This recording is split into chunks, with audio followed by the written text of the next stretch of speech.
Speaking of whining about Iowa bugs and humidity, I just remembered you lived in Florida. I know. For a while. I know. It's hotter there. It is hotter. It's more humid. They don't, I don't know if they have bugs, but they have like critters. But I was there for a short while and I moved back. So, yeah, I got out. And that's how this Colorado gig's gonna go. There for a short while and then you're coming back. I'm stealing her license plate before she leaves town. Question from the ethers. Does Unity have a position on reincarnation? Ooh, should we do the fun thing where we all, if you believe in reincarnation, sit over here. If you, I got some interesting feedback on that, by the way, from last week. Was it last week? We did, does God answer prayer? And so I invited people to move in sections of like-minded people. And the interesting feedback about that was, wow, that was a trip, sitting in a different seat. Seeing the world through a different lens. Someone said to me, was that metaphysical? And I'm like, you think?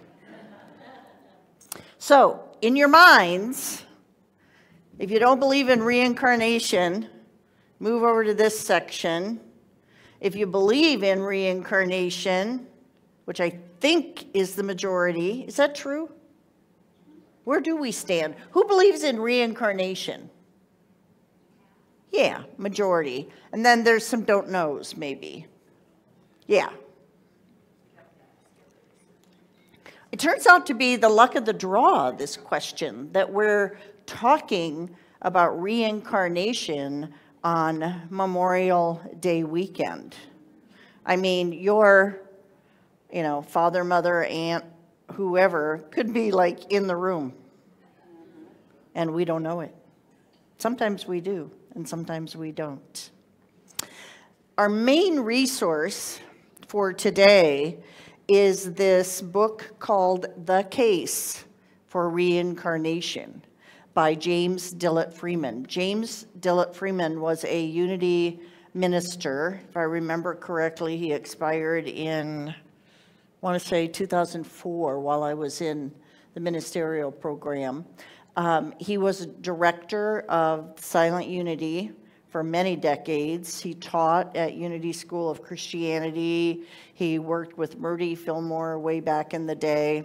He's known as Unity's poet laureate.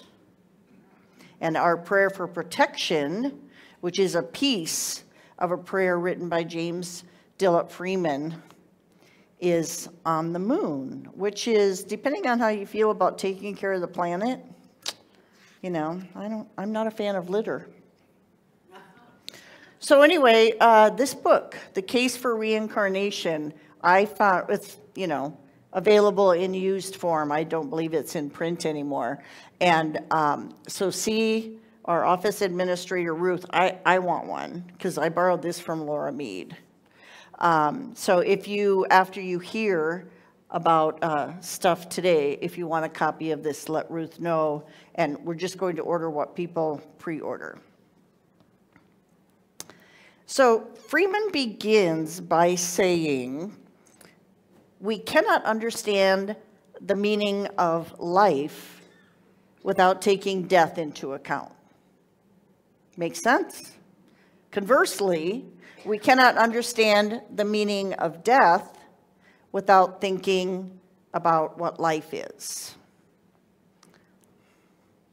I hope you packed a lunch. This is a 300 and some page book, which has been morphed into 15 to 20 minutes of sharing. And I gotta say, for a book about reincarnation, his choice of topics is wide and far. Death and life, that makes sense. Heaven and hell. How the history of Christianity impacts and relates to reincarnation. memory and time, individuality and personality, and I'm leaving out a couple of major things. So, fasten in. We got a lot of juicy stuff to cover. The real fact is about this question, does Unity have a position on reincarnation? There's not a lot written by our Unity author base on this topic. I'll give you the spoiler alert. Freeman, May Rowland, who was the director of Silent Unity for 50 years, Reverend Eric Butterworth, who served in New York City for decades, Reverend Ernest Wilson, we looked at his book, The Great Physician, a couple of weeks ago, Unity co-founder Charles Fillmore. Anybody in Unity that I'm aware of that wrote about reincarnation supports the theory, the concept, the belief. And it occurred to me this morning, maybe we just need to clarify, what are we talking about when we talk about reincarnation? Because as far as we know, so far, we're in this physical body that's going to expire at some point, and beyond that fact, we have eons of speculation about what happens. Reincarnation involves, in Unity's teachings, reincarnation involves a soul. The part of us that is, I like to call it, a vehicle for our life eternal. Our soul is like our container of all of our life experiences. So that's what we're talking about in reincarnation. There's an element of this topic that doesn't get a lot of airtime, and the question interests me a lot. So that's why we're talking about it, because I'm interested. Does reincarnation mean that we only return to the earthly plane for our life experiences? How many think that? We only return to the earthly plane in the reincarnation process. I'm surprised. I did until you posed the question. I was like, Yeah. And there's another sub-question that we're not going in today, but the sub-question is, do I get to come back as an elephant? Do we come back in, as a bug, an animal, another form? Let me get my quote straight here. So Science of Mind, this is the textbook, if you will, for a movement. It's kind of the new kid on the block for the New Thought movement. And at the time, it was called Science of Mind. It's gone through some morphs over the decades. We currently know it as Centers for Spiritual Living. Ernest Holmes said this about that. And this is really what first posed the question for me. I do not believe in the return of the soul to another life on this plane. Evolution carries us forward, not backward. It seems to me that our evolution is the result of an unfolding consciousness of that which already is and needs to be realized to become a fact in everyday life. I can believe in planes beyond this one without number, in eternal progress. I cannot believe that nature is limited to one sphere of action. I wonder what he was smoking when he wrote that. Like, what an expansive thought. I still remember the first time I read it, it was a jaw drop of, wow, have to digest and process that. So that's where Ernest Holmes stood, and science has proven that out over the decades, right? The infinite, the galaxies. I mean, we don't just find another star or another planet, like we find whole galaxies, galaxies upon I just got a full body goosebump. Galaxies upon galaxies out there. And Freeman addresses it in pretty broad strokes, saying that we'll probably rebirth in the earthly realm, and equally possibly will rebirth in another realm, another form. Now, Fillmore, Charles Fillmore, who is the co-founder of Unity, in his book Talks on Truth, which is actually a so aptly named. It's a compilation of Fillmore's talks. So think about this. Freeman was writing in the 80s. I don't know for sure. I know that Science of Mind came into formation in like the 1920s. So I don't know when this material was written. And this is like 1924. So think about what we know between 1924 and 1980s and today. Fillmore says the goal of man is eternal life. And in each carnation, that goal is brought nearer if spirit is given the opportunity.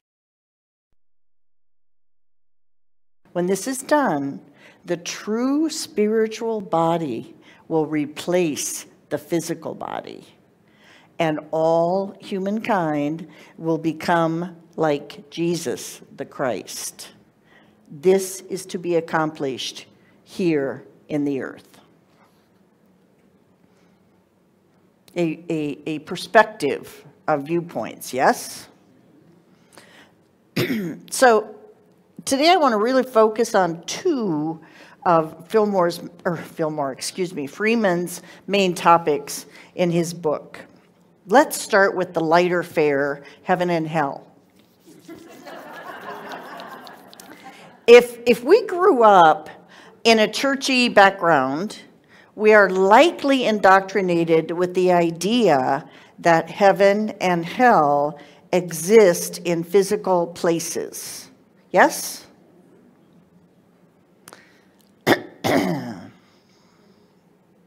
It's an alluring topic, this heaven and hell thing.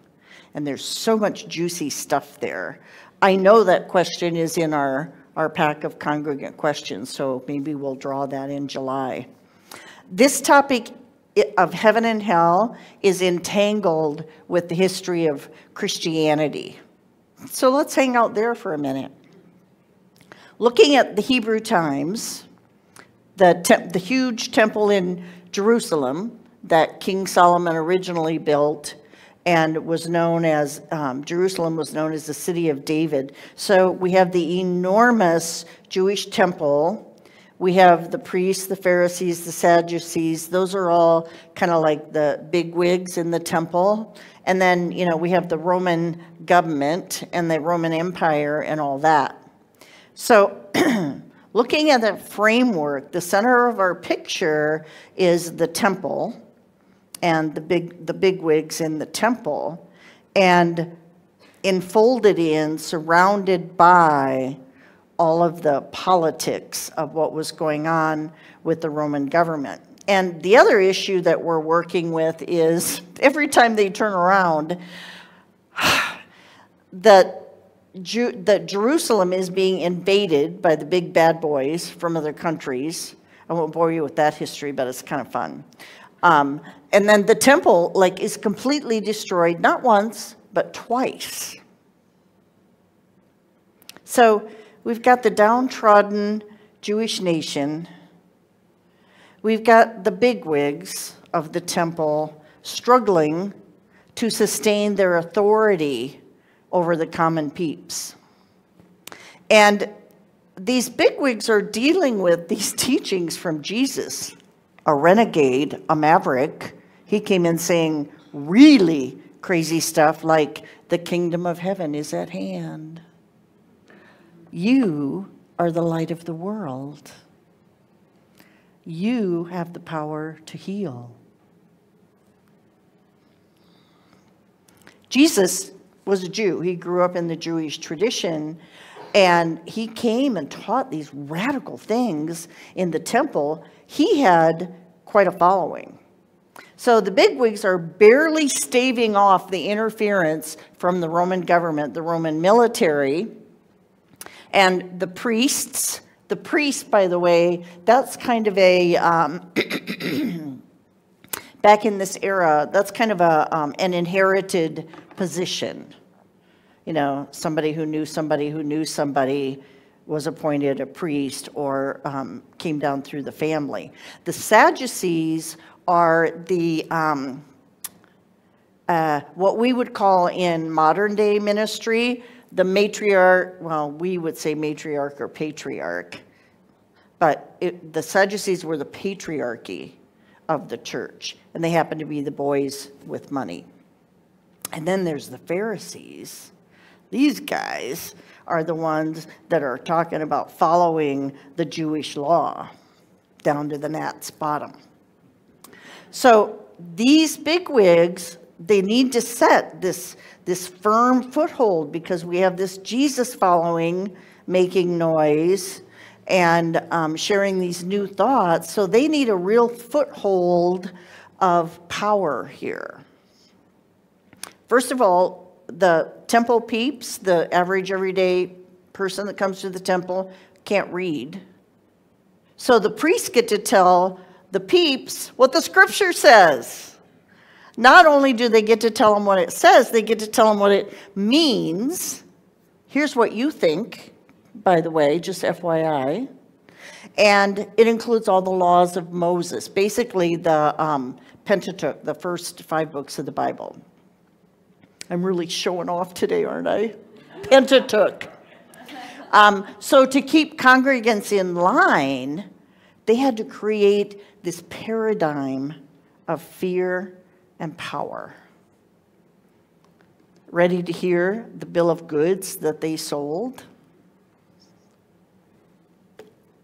Don't make God mad. Subtext. You better follow these rules that we made up for you and that Moses gave us, or God's going to get real mad. And if you make God mad, you're going straight to Sheol. And that was the pit, the burning pit at the core of the earth. So you've not read any scripture. You don't have any, like basis of your own of what's true and what's real. And here's this person of great power and authority telling you, like, don't mess up. Because, man, for all eternity.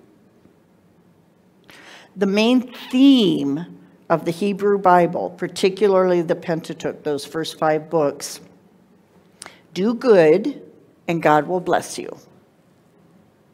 Mess up and God will curse you.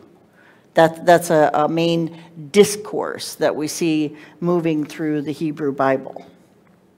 So here's a true confession. I'm not well versed enough in the tenets of Judaism to really address how they talked about the heaven side of it.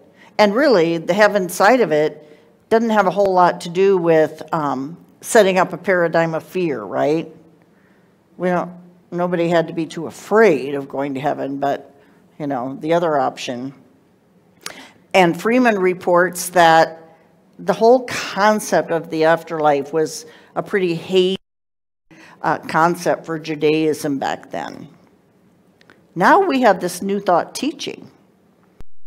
We have this guy named Jesus that says the kingdom of heaven is at hand. The kingdom of heaven is like a pearl in the field. The kingdom of heaven is million metaphors for the kingdom of heaven. And so the new thought is heaven and hell do not exist in a physical place in the universe. Heaven and hell exist within each and every one of us. Yes? Any of us ever felt like you've been in hell? Any of us ever felt like, heaven, this must be a little slice of heaven. Doesn't get any better than this. On a moment-to-moment, hour-to-hour, day-to-day basis, we create our little nest of heaven or hell, and we feather it all day, every day with our thoughts. Got a picture of that? Here's a point of clarity.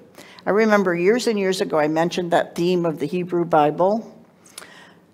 And someone in the foyer said to me, how in the world could you teach that Unity teaches that God curses people? Okay, so point of clarity. The theme of the Hebrew Bible, which is known sometimes as the Old Testament, the theme of the Old Testament, do bad, God curses, do good, God blesses. Now, do we think, this hell, when we're living in hell, do we think we manifest the bad stuff that happens in life all by our little own self? I know from some of us, the truth is, yes, we do think that. What did I do to create this? Has that question ever gone through your mind? Why did I draw this experience to me? Here's another question. Do we believe that God sends bad stuff our way? One of my very unfavorite phrases, it's God's will. Do we believe that God has a plan for us that includes struggle?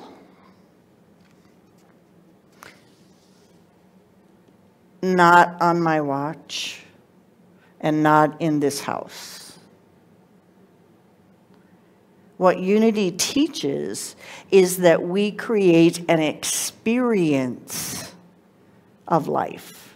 Life happens. Yes, life brings it. Amazing to beyond comprehensible horror.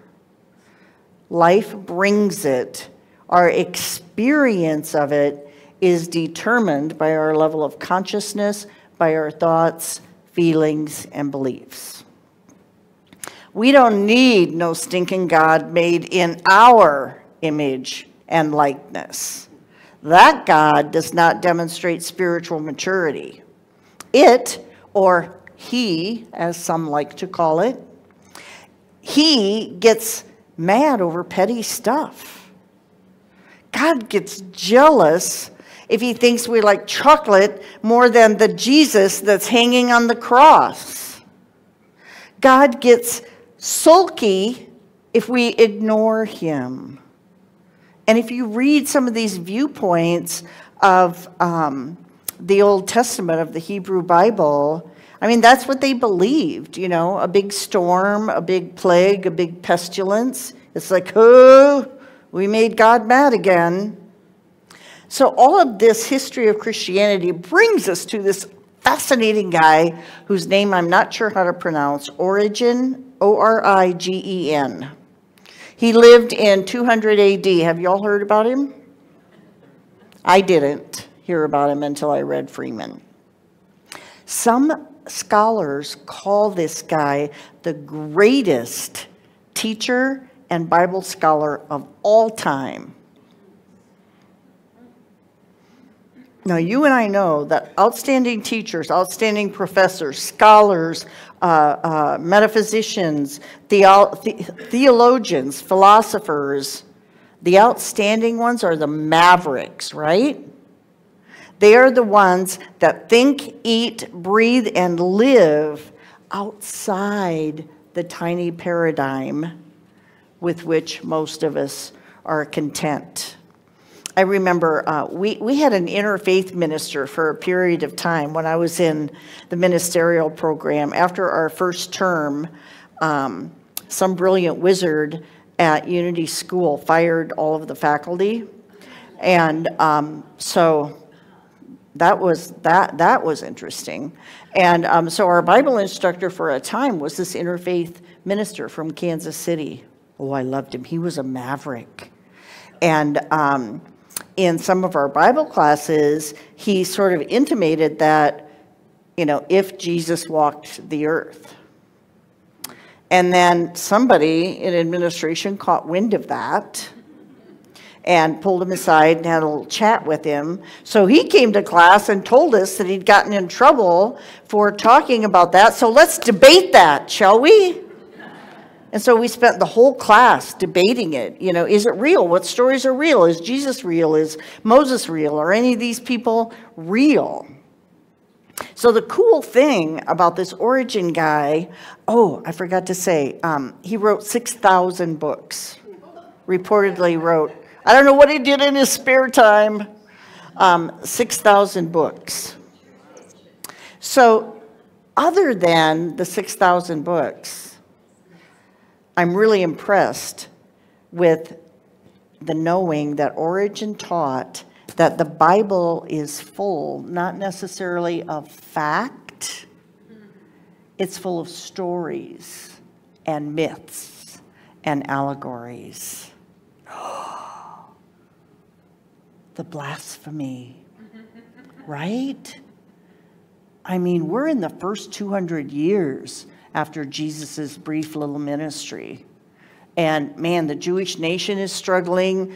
Christianity itself is trying to get some shape and form together. And here's a guy saying, so, don't necessarily believe everything you read in this book they're putting together. And basically what Origen taught was that this God portrayed in the Hebrew Bible, the one that we made after our own image, was far too cruel to be believed. And he taught that reincarnation was a reasonable belief. Needless to mention, the temple authorities were not Team Origen. If they had been forced to attend one of his lectures back in the day, they would have taken a knee. You know what I mean? Blasphemy, blasphemy. So a couple hundred years later, 300 years later, in the 5th century, this council in Constantinople got together and they renounced his work.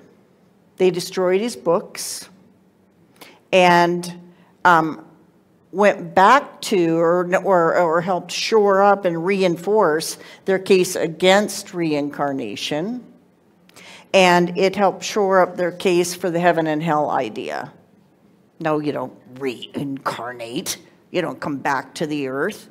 Either you go up there to heaven for eternity, or you go down there to the pit for eternity. Now, throughout time, there have been brilliant free thinkers that had a new thought, that were willing to buck the norm. We have Origen, so many centuries ago. We have the Essenes, who were sort of the mystics of the Jewish nation. Jesus hung out with them. We have Jesus, we have the Transcendentalists, we have Fillmores, and everybody on down the line. And here is the new thought. Hear this. We came here to live the now moment. We came here to find fulfillment in this life.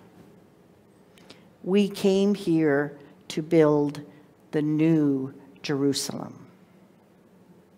The new Jerusalem. The new paradigm of peace, of divine love. So the whole backdrop of this thing is this power that the folks in the Roman church needed. And in order to have power, I got to manage and control your thoughts and beliefs. So that history looks like this. Jesus had the power to forgive. Yes? He demonstrated that. He had the power to heal. He was Christ incarnate. So he passes it on to Peter, his rock. On this rock, I will build my church. And Jesus wasn't building a church. Jesus was building a paradigm of truth. And so he said to Peter, apparently, we don't know, said to Peter, on this rock I will build my church. So Peter passes on this power to forgive to the popes. And the popes pass on the power to forgive to the priests. Anybody ever been in a, what do you call it? The little booth? Confessional. Something that started out as truth, something that started out as such spiritual power became a weapon. History of Christianity. It was a 911 memorial thing out at Kingston years and years and years ago, and some ministers stood on the platform and talked about Christianity being a religion of peace, and I was like, has this guy not read the history? Is he not watching what's going on in our world with some aspects of Christianity? That's a whole nother political thing. I'll let that go. So these priests turned this very spiritual thing into a weapon of power, and then lo and behold, money gets involved because priests are selling what they called back then indulgences. You want a ticket to heaven? Here's how much those are going for. And then we got a whole big corruption mess. So the boys in the church condemned reincarnation so zealously because allowing people to believe that they had another opportunity at life, because reincarnation is all about that upward spiral of life. It's all about the unfolding of consciousness. The priest can't be letting the peeps think that. That's giving away way too much power. Not only do we control you in this life, but we got you for the afterlife. Then the Inquisitions. Enough said. Hundreds of thousands tortured and murdered. Build a new Jerusalem. Here's a closing thought from Freeman. I'm not sure there is an official unity doctrine about the next life, because unity believes, as I do, that the next life will take care of itself if we take care of this one. And it offers reincarnation simply as a suggestion as to what would be a reasonable way to think it may take place. All the unity ministers and teachers I know who believe in reincarnation believe we will be reborn as human beings. As we relax into our seats for our sacred time of communing with Spirit, I want to read, Freeman was just a prolific writer of poetry and prose, and several pieces in this book spoke to me. This one is exquisite. So as we settle in and get comfortable, mind, body, spirit, if you're comfortable closing your eyes, I invite you to hear these words with your heart. What am I then? What am I?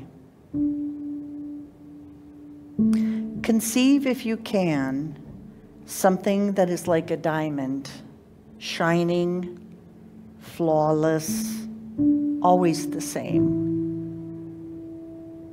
and just as much like a river, changing, flowing, never the same.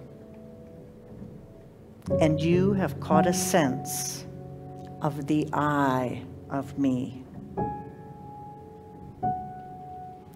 Perhaps I am most like a song, What is a song? A thought in the imagination of its composer. An unheard music of the mind. A song is words and notes set down on a sheet of paper. A song is a sweet undulation of sound for a little time in a certain place. And a song is also the singer singing, a mind and body expressing themselves. I am the song and the sound and the singer. You will hear me again and again in different keys, in different voices, whistled and chanted and hummed. Sometimes only a few bars, sometimes sung over and over and over. The singer may sing imperfectly, yet I am always the same perfect song. Imagined music in the mind of the great composer. Written down in eternity's music book, flawless and complete. I am his song. Listen for me. You are his song. Listen.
I know the color of your eyes. I know the smile on your face.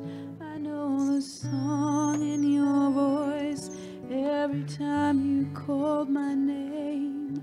I know the shape of your heart and the gift of your grace. I know the way that you loved me.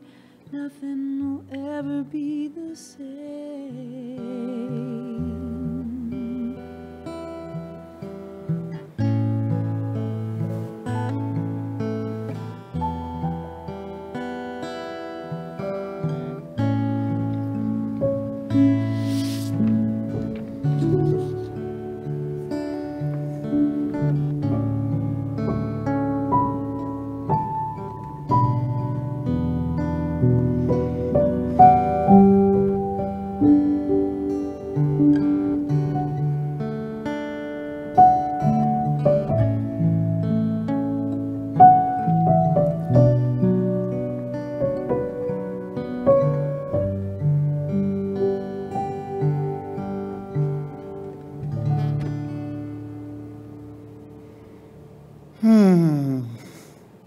Delicious.